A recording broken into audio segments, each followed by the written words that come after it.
Baik, Assalamualaikum warahmatullahi wabarakatuh. Saya Muhammad Yusuf dengan NPM 5021219 ingin melanjutkan materi yang kemarin, yaitu perubahan kurikulum dari 1947 sampai sekarang. Yang pertama 1947 atau disebut dengan Rencana Pelajar 1947. Juga dikenal dengan istilah Rencana Pelajar 1947, perubahan arah pendidikan lebih bersifat politis dari orientasi pendidikan Belanda ke kepentingan nasional. 2. Kurikulum 1952, yakni Rencana Pelajaran Terurai 1952. Ya, ini penyempurnaan dari kurikulum sebelumnya. Kurikulum ini lebih merinci setiap mata pelajaran disebut Rencana Pelajaran Terurai 1952. Hal yang paling menonjol sekaligus menjadi ciri khas kurikulum ini adalah konsep tematik yang dihubungkan dengan kehidupan sehari-hari. Kurikulum 1964 atau Rencana Pelajaran 1964. Isu yang berkembang pada kurikulum ini adalah konsep pembelajaran aktif, kreatif, dan produktif.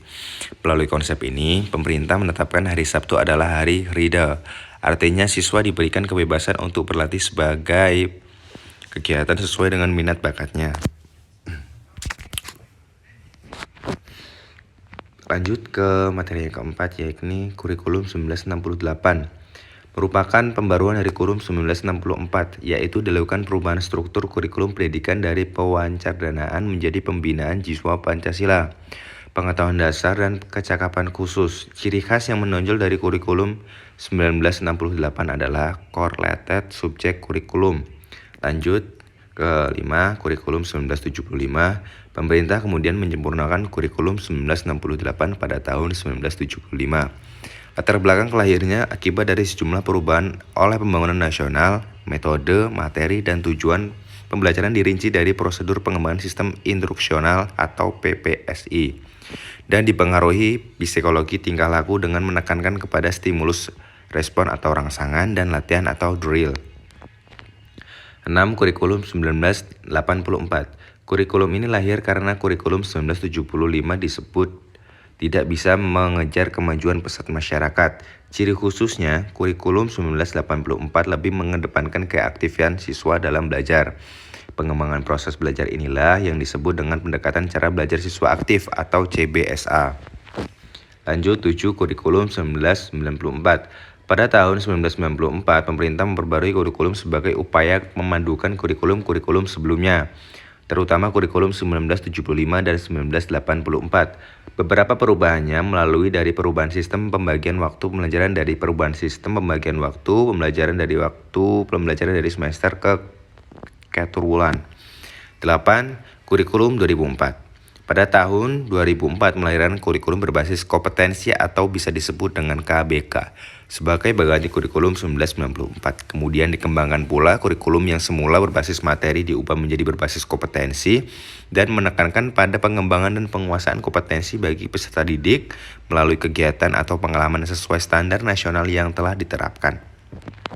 Lanjut, yang ke-9, kurikulum 2006. 1. Keterangan dasar kurikulum. Pada kurikulum 2006, kerangka dasar kurikulum meliputi filosofis, yuridis, dan konseptual dengan struktur kurikulum yang meliputi A. Standar isi yaitu berupa SKL mata pelajaran dan standar kompetensi mata pelajaran. B. Standar proses. C. Standar kompetensi lulusan. D. Standar penilaian. 2. Hakikat. Pada hakikatnya KTSP adalah penyempurnaan dari kurikulum sebelumnya yang ada di Indonesia. Itu dikarenakan sebelumnya bersifat sentralistik sehingga tidak sesuai dengan kebutuhan pendidikan daerah. Dengan adanya KTSP, daerah dapat menentukan apa yang menjadi kebutuhan pendidikan masing-masing. Lanjut 3. Sebagai landasan KTSP disusun berdasarkan landasan filosofis dan landasan yuridis. A. Landasan filosofis. Landasan filosofis pada KTSP bahwa sekolah dasar sebagai pusat pengembangan lanjutan yang menitik berantakan budaya yang tidak terlepas dari nilai-nilai budaya yang dianut oleh suatu bangsa. B. Landasan yuridis. 4. Prinsip. Ada beberapa kelompok yang dikatakan sebagai prinsip kurikulum 2006, salah satunya yaitu A. Prinsip umum terdiri atas relevansi, fleksibilitas, kontinuitas, praktis dan efisien, serta efektivitas. B. Prinsip khusus berkenaan dengan tujuan pendidikan, pemilihan isi pendidikan, pemilihan proses pembelajaran mengajar, pemilihan media dan alat pengajar, dan pemilihan kegiatan penilaian. 10. Kurikulum 2013. 1. Kerangka dasar. Landasan pengembangan kurikulum 2013. Pengembangan kurikulum 2013 menurut Mulyasa dilandasi secara filosofis, yuridis, dan konseptual. 2. Kurikulum 2013 adalah penyempurnaan dari kurikulum berbasis kompetensi yang menyempurnakan standar kompetensi lulusan dengan dikembangkan sesuai tuntutan kekinian Indonesia dan masa depan sesuai kebutuhan. Perubahan kurikulum 2013 berwujud pada standar kompetensi lulusan materi, proses, dan penilaian komprehensif. 3. Landasan. Kurikulum 2013 dikembangkan berdasarkan ketentuan yuridis yang mewajibkan adanya pengembangan kurikulum baru, landasan filosofis, dan landasan empirik. 4. Prinsip. Kurikulum 2013 hendaknya dilaksanakan di lapangan dengan memenuhi prinsip-prinsip di bawah ini. A. Kurikulum bukan hanya merupakan sekumpulan daftar mata pelajaran karena mata pelajaran hanya merupakan sumber materi pembelajaran untuk mencapai kompetensi. B. Kurikulum harus tanggap terhadap pengembangan ilmu pengetahuan budaya, teknologi, dan seni. C. Kurikulum harus relevan dengan kebutuhan kehidupan.